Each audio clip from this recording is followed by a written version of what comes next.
بالله ربا وبالإسلام دينا وبمحمدنا نبيا صلى الله عليه وسلم وبالقرآن إماما. الحمد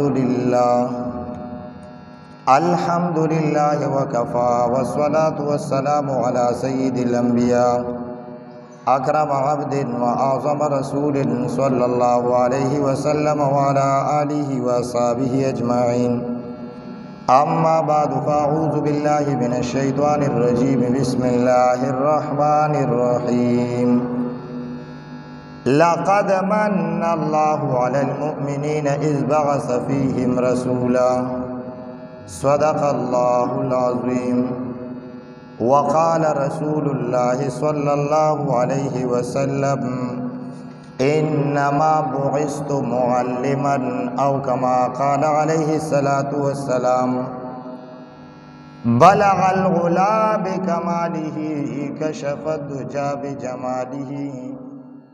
حسنت جميع خصاله صلوا عليه وآله.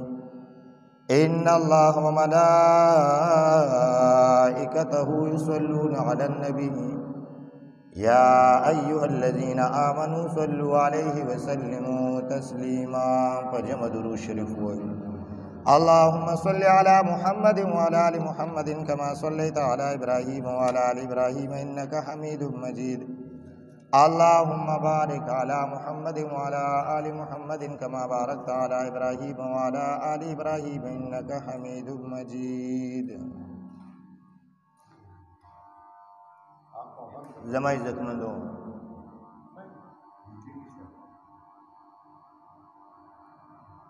الحمدلله د ربیع الاول د میاشتې ړومبۍ جمعه ده. د حضور صلی الله علیه وسلم د سیرت په باره کې د تیر شوي بیان سره تړلې الله دې موږ ته د حضور د مبارک سیرت او زندګۍ سره مینه نصیب کړي. بند کړه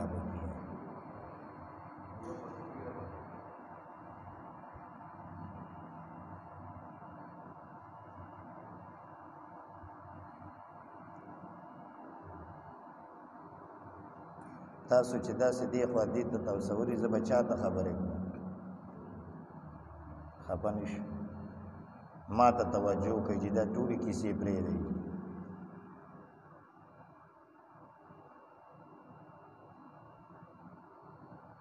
د حضور اکرم صلی الله علیه وسلم خاندان او نسب، د هغه خاندان شرافت، د هغه خاندان عزت، د تمام دنیا په خاندانونو الله د حضور خاندان له شرف او عزت ورکړی دی. سبحان الله. او دا یو داسې حقیقت دی چې د حضور صلی الله علیه وسلم بدترین دشمن کفار مکه هم د دوی نه د دې خبرې نه انکار نه دی کړی. ابو سفیان چې کله د کفر په حالت کې و، د هرقل بادشاہ روم په دربار کې ودرېد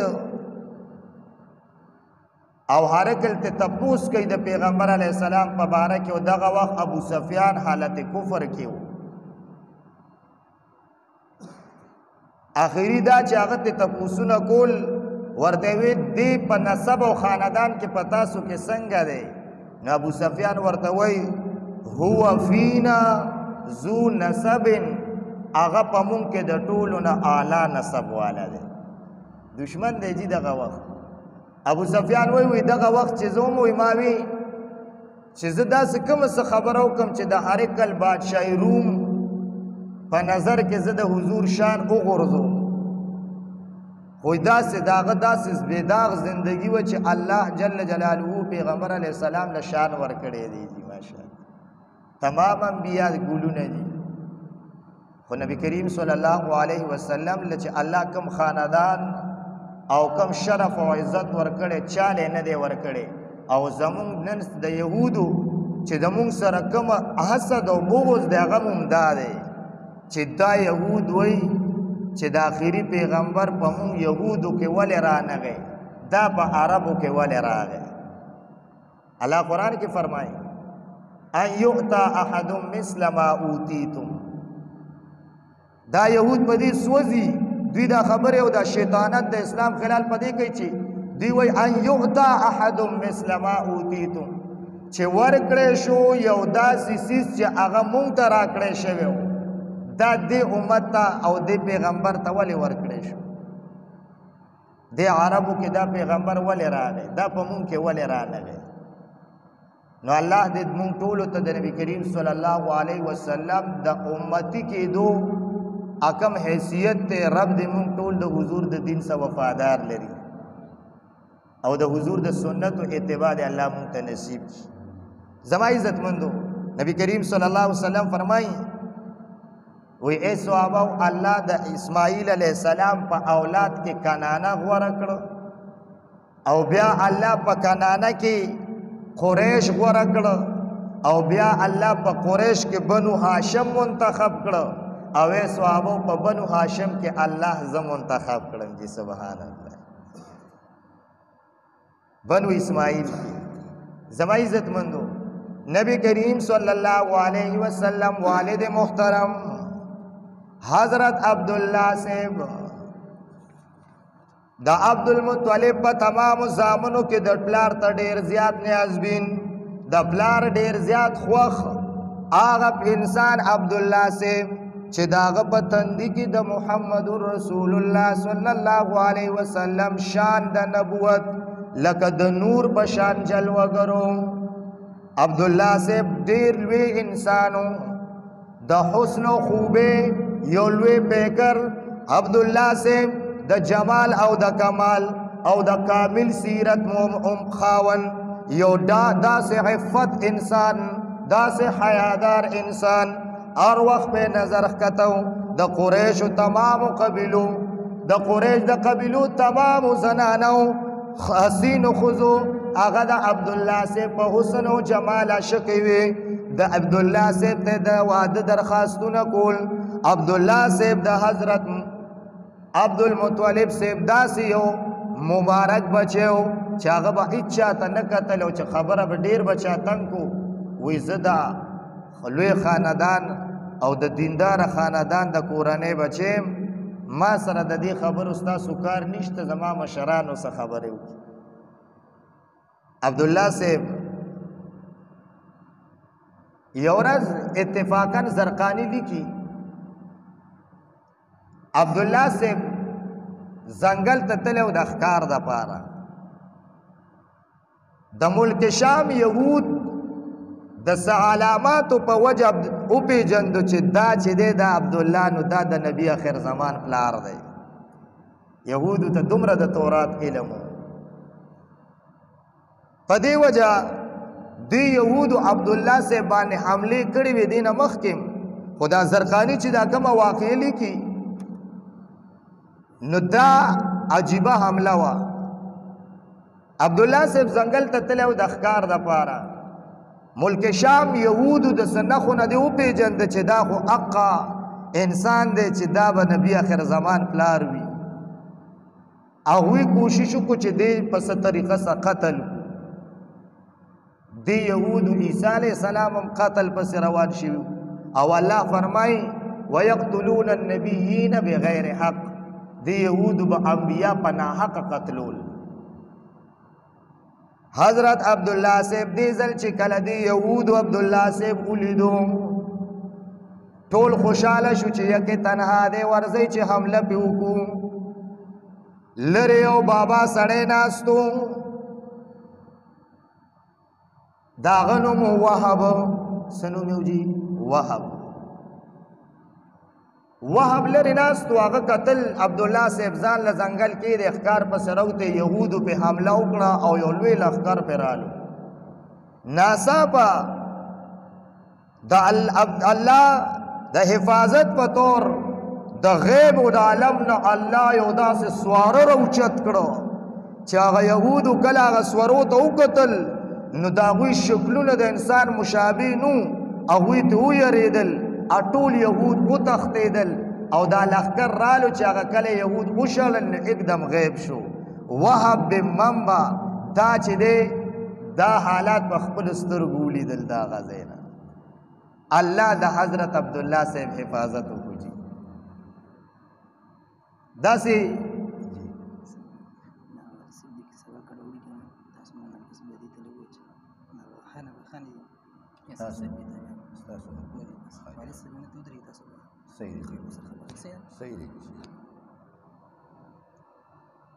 زما عزتمندو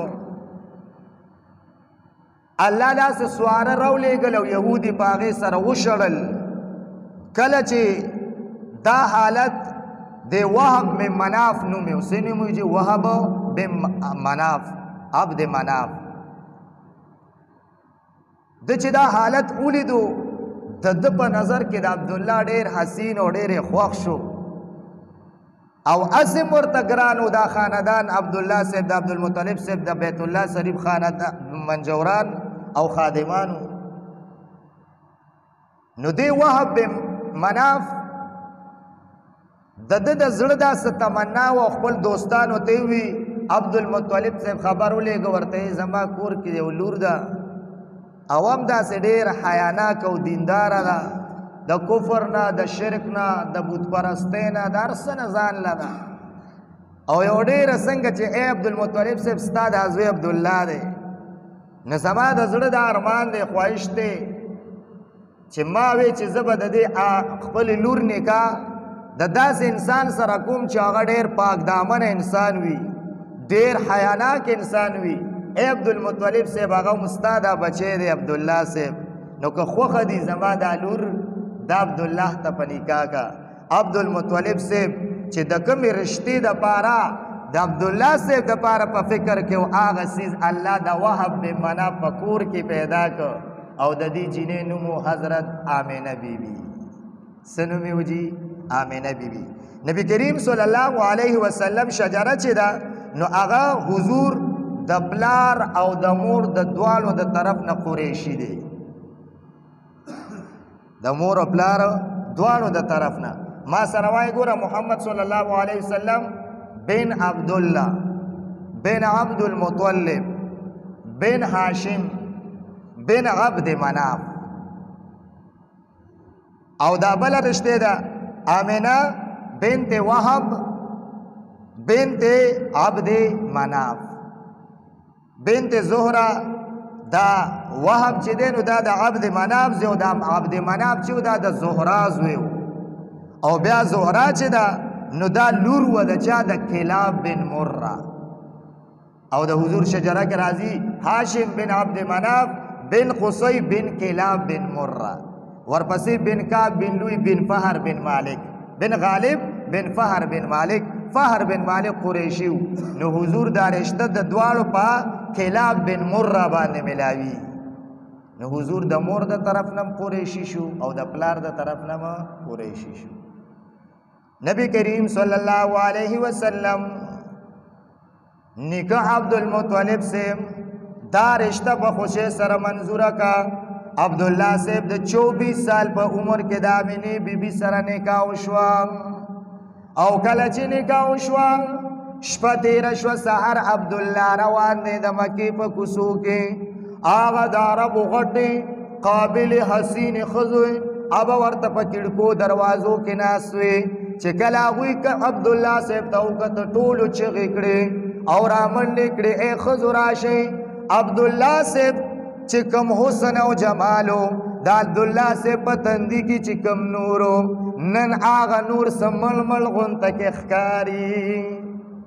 الله هغه آمینې بیبي ته منتقل کړی هغه نور چېرته منتقل شو؟ حضرت آمینې بیبي ته. عبدالله صاحب ډېر مبارک انسان د حضور نور محمدی د عبدالله صاحب نه منتقل شو بیبي آمینه رحم مبارک تا.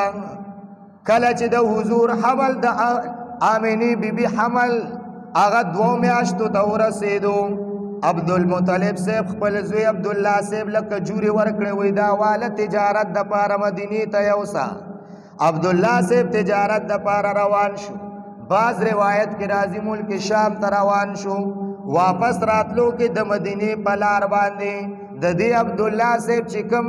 دنیا خاندانو د مور د طرف نه آغا سلما چې وکما د هاشم آغا ننیال ورته وي یعنی د مور د طرفه نیکیانی حضرت عبد الله صاحب چې په لار راتله مدینه د غزې تر ورسید بیمار شو ډیر وخت بیمارو دغلته یو قبیله و خاندانو غدی بن نجار د حضور رشتہ د مدینه سره د نجار په قبیله و دا یاد ساتي واپس چې دغلته راتلو غدی بن نجار قبیله کې بیمارو او د 25 سال په عمر کې الته وفات شو د مدینې نه لږ بهر دغلته یو ځای دی دارالنابغه ورته وایي صحیح ورته دارالنابغه په دقه ځای کې دفن دی عبدالله صاحب چې وفات شو قابله چې کله مدینې ته راله نو لومبې قافله چې مدینې ته راله نو هغوی دا خبر راوړو چې عبدالله صاحب بیمار دی په مدینه کې څو ورځې تېرې شوې عبدالمطلب صاحب خپل مشر زوی حارث هغه ولېږه د عبدالله پسې چې کله لاړو مدینه کې خبر واغشتو نو هغه خبر راوړو چې عبدالله صاحب په حق رسېدلی دی حارث چې کله واپس مکې ته رالو دا خبرې واورو په تمام مکه کورونو کې یو ماتم شو او بنو هاشم په کور کې خاص کر یو جړا شوه چې هغه مبارک حسین انسان لاړو د دنیا نه او خپل آمینې بیبي دغه وخت د خپل مرحوم خاون چې یو کال په 24 کې واده وکړو او په 25 کې وفات شو عبدالله صاحب د ځوانۍ په عمر کې آمینې بیبي د خپل خاون په فریاد کې یو مرثیه لیکلې وه په هغه وخت دور جاهلیت وخت کې زما عزتمندو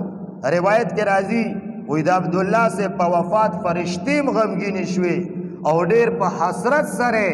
آمینې بیبي ته وکتل او فرشتو یو آواز وکړو یا الله ستا هغه مبارک نبی چې د تمام انبیاو سردار دی چې تخلیق باعث تخلیق کائنات دی چې فخر موجودات دی د مدینې جانان دی چې د هغه د مخه د خپله خدایي ښکاره کړې ده روا چې د هغه د مخه به د جنت او دوزخ جوړ کړي دي د هغه د مخه به شفاعت کې هغه ته دې ویلي دي چې ولسوف یعطیک ربک فترضی تا نه به رب هله راضي کېږي چې هله به تا ربو ته به د رب له راضي چې رب چې دی هغه تا له هر څه درکړي تا به رب راضي کړي په ورځ د قیامت هغه لوی پیغمبر په باره کې فرشتو څه ووي یا الله ستا نبی لا پیدا نه دی او یتیم شو چې دا آواز کو د رب د طرف نه ورته آواز راځي چې اس خبره نه ده د حامی و ناصر الله دی څوک دی جی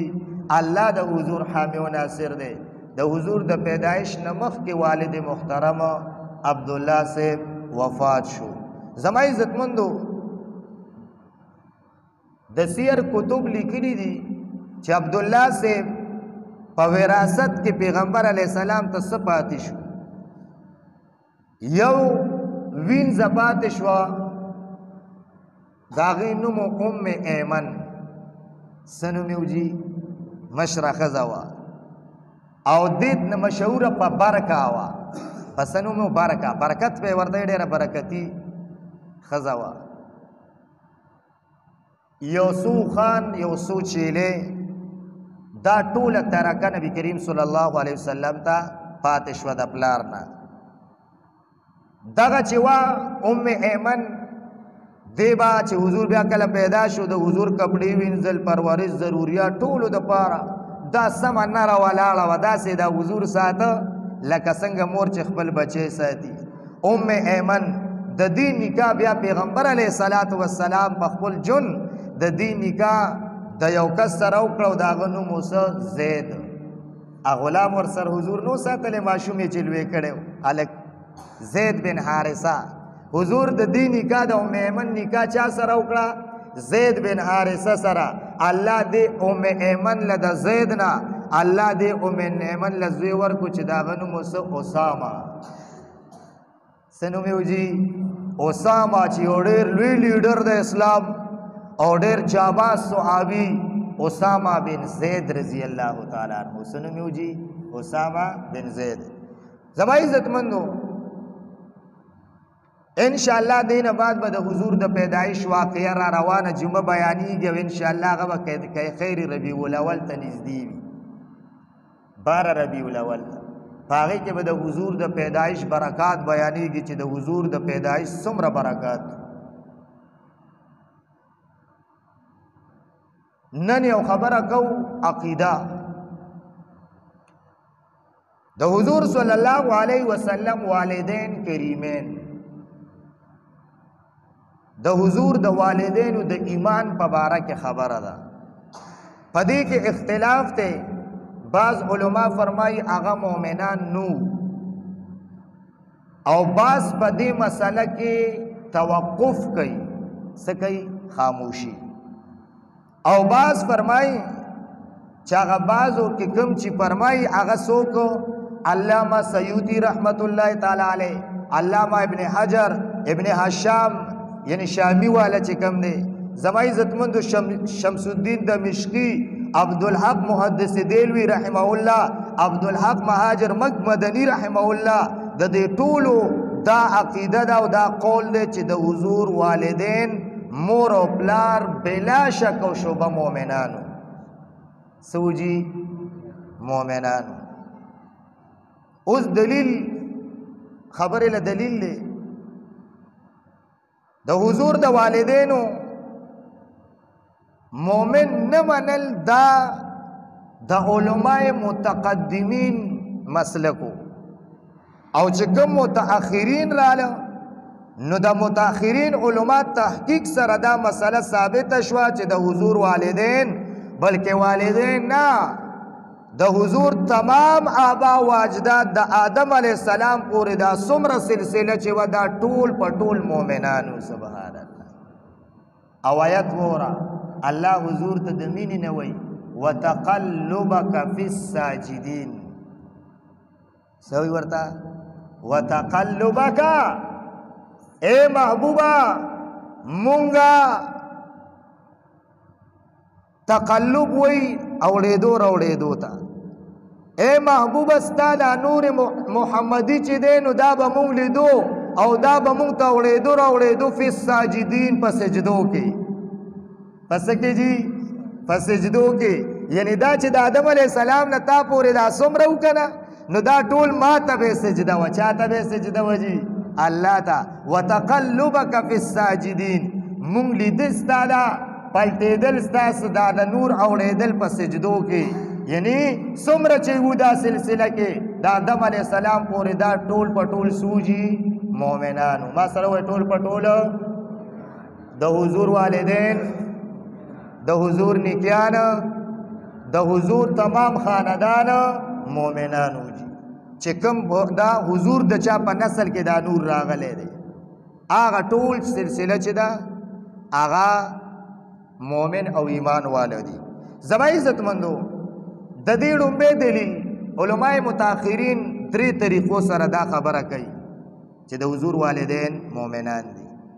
لومبه دا چې د حضور تمام والدین آبا و اجداد د ابراهیم علیه السلام په دینو لہذا سشو مؤمنان شو. عبدالمطلب سے بسوي چې زه د چا په دین د ابراهیم په دین باندې. دویم تمام حضرات چې دا کم دي آبا و اجداد دي یا والدین دي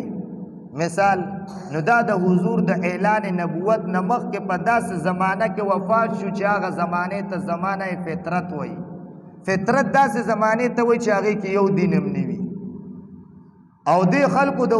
خلکو ته د حضور دعوت د ایمان نه دی رسېدلی لہذا هرگز دې که حضراتو ته کافر نشي ویلی کېدی بلکې دوی ته به مؤمنان ویلی شي ځکه چې د دغه نمخ کې به یو نوم اغستو د حق والا خلکو او هغه څوک ابراهیم علیه السلام او دې ټولو به څه وی موږ په کوم دین یو د ابراهیم په دین باندې. دریم روایت دی او هغه روایت چې ټیک ته بذات خود ضعیف دی خو هغه د حدیثو دومره کتابونو را نقل کړی دی اسناد دومره صحابهونه دي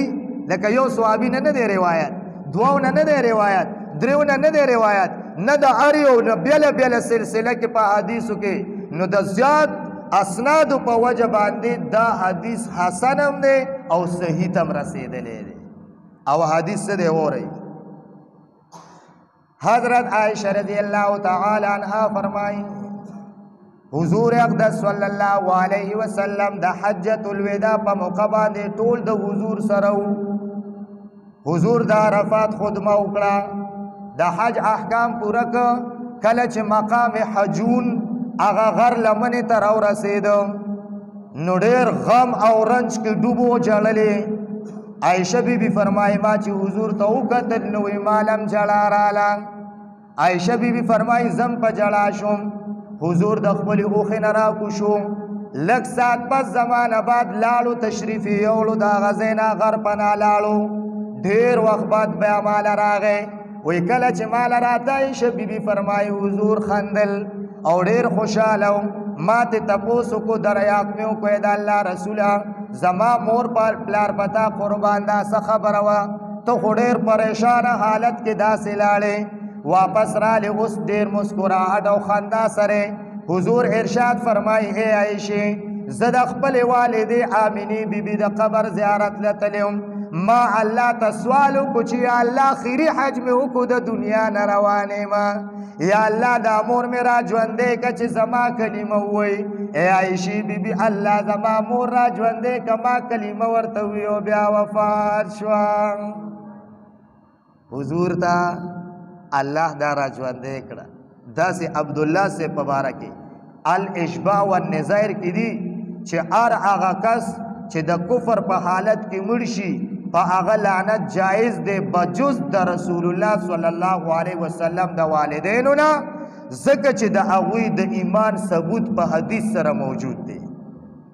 او حدیث که ضعیف هم دی خو ما تاسو ته وي چې دومره کتابونو را نقل کړی دی هر یو د شپږ کتابه دي ټولو را نقل کړی دی ورته وایي ضعیف خو د زیات اسنادو په وجه صحیح ته رسېدلی دی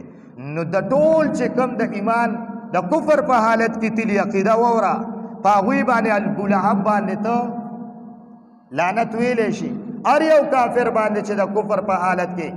سیوا د محمد رسول الله صلی الله علیه وسلم د والدینو نه او د هغې دلیل څه دی چې په هغې باندې حدیث موجود دی یو بلم دی داسې روایت دی زرقانی په علی الموهب کې نقل کوي چې حضور صلی الله علیه وسلم د خپلو والدینو قبر ته لاړو جړلې یوا چې ډېر جړل صحابه را روان کو ورسره و په دې کې دام د حجۃ الوداع په موقع باندې د حضور آخري حج و ده د دې نه څو ورځې بعد حضور وفات شو نو پیغمبر علیه السلام قبر ته ناستو صحابه فرمایي وی حضور د مور په قبر او د پلار په قبر باندې دوه شنه ډیکې ودرول او وی ای صحابه ما د دوی د ایمان د الله نه سوال کړی الله دوی په ما باندې را ژوندي کړو او ما دوی ته کلمه ووی دوی وفات شو خو ای صحابو زما زړه به تسلي والا وکړي چې دا دوه کم ټکي مې وکرل که دا په دې قبر باندې اوچ شو نو پوه شئ چې زما د والدینو ایمان الله ته قبوله نه دی او که دا په دې قبر باندې شنه پاتې شو او روختل ولګېدل نو معلومه شوه چې زما د والدینو ایمان الله ته قبول دی وایي چې څه ورځې تېرې شو صحابه وی چې حضور دعا په برکت سره وایي چې مونږ ورلو قبر ته چې هم کته په دواړو قبرونو باندې هغه غونه بلکل تکې شنې ولاړې وې دواړه نو زما عزتمندو په دې وجه باندې که څوک وایي چې حضور ته مړی څنګه را ژوندی شو نو چې عیسی علیه السلام مړي ژوندي کولی شي نو د تمامو پیغمبرانو سردار یې نشي ژوندي کولی جی ژوندي کولی شي که نه الله هغه له هر کرامت او معجزې او برکات ورکړي زما عزتمندو بل د حضور د والدینو د دعای مغفرت حضور حدیث کې راغلی حضور فرمایي ما د والدینو دپاره دعای مغفرت اجازت وغوښتو ما ته اجازت را نه کړی شو حدیث دا یو حدیث دی صرف دا یو حدیث راغلی دی د دې په باره کې د دې په باره کې لیکلي چې د حجۃ الوداع دا حدیث وورئ جي اوس دا چې څوک وایي نعوذ بالله مثال چې هغه مؤمنان نه دي نو هغوی دا دلیل پیش کوي چې حدیث کې راغلی دی چې حضور وایي ما د والدینو په باره کې د الله نه د مغفرت دعا اجازت وغوښتو ما ته اجازت میلاو نشو بالکل دا حدیث ته او صحیح حدیث ته په کتابونو کې د امام ویلې دی خو الله دې موږ ټول ته قبول شوی علم نصیب کړي امین جی دا حدیث چې کوم دی دا چې روایت شوی په کوم وخت کې نو دا په مکه کې او حضور چې دا کومه دا حدیث چې دا مونږ بره ذکر کایشي بیبي دا نو دا د حجۃ الوداع اخیری وخت کې هغه په مکه کې مخکې خبره وا او دا حضور د دنیا نزي نو چې الله ورته آخرت کې وی ولا سوف يعطيك ربك فترضى محبوب په آخرت کې به دومره صدر کم چې تا به د ځان ناراضي کم نو هغه محبوب به د والدینو په ایمان باندې خپه کېږي او که نه خپه کېږي به که نه نو چې حضور خپه کوي نو څوک خپه شو الله حضور چې څوک خپه کوي نو دا څوک خپه کول دي الله خپه کول دي هغه وخت ورته راغی حکم ټیک ده خو چې کله حضور وفات کېدو حجۃ الوداع په موقع باندې د عایشې بیبي روایت دی دا په آخر کې دی د حضور په عمر کې نو دلیل به دا جوړیږي او دا به اصح وي ځکه چې هغه د مکې په دور کې چې کله قرآن نازلېده هغه وخت خبره ده او دا قرآن پوره شو حضور د دنیا نه تشریف وړي معلومه شوه چې زمونږ دا دلیل مضبوط دی د عایشې بیبي د حضور د والدینو بلکې د تمام آبا و اجداد د آدم علیه السلام پورې څومره چې دي دا ټول سوجي مؤمنان دا ټول سوجي مؤمنانو انشاءالله را روانه جمعه به که خیری د حضور د پیدایش واقعه بیانیږي په کم 12 بجو له انشاءالله جمعه ته ځان راورسو الله دې مونږ ټولو ته د حضور د زندګۍ د حالات او واقعاتو سره مینه نصیب کړي او د حضور هغه ټول عادات اخلاق خصلتونه دې الله زمونږه د ټولو نصیب وګرځوي وما علی الا البلاغ المبین اذانو کا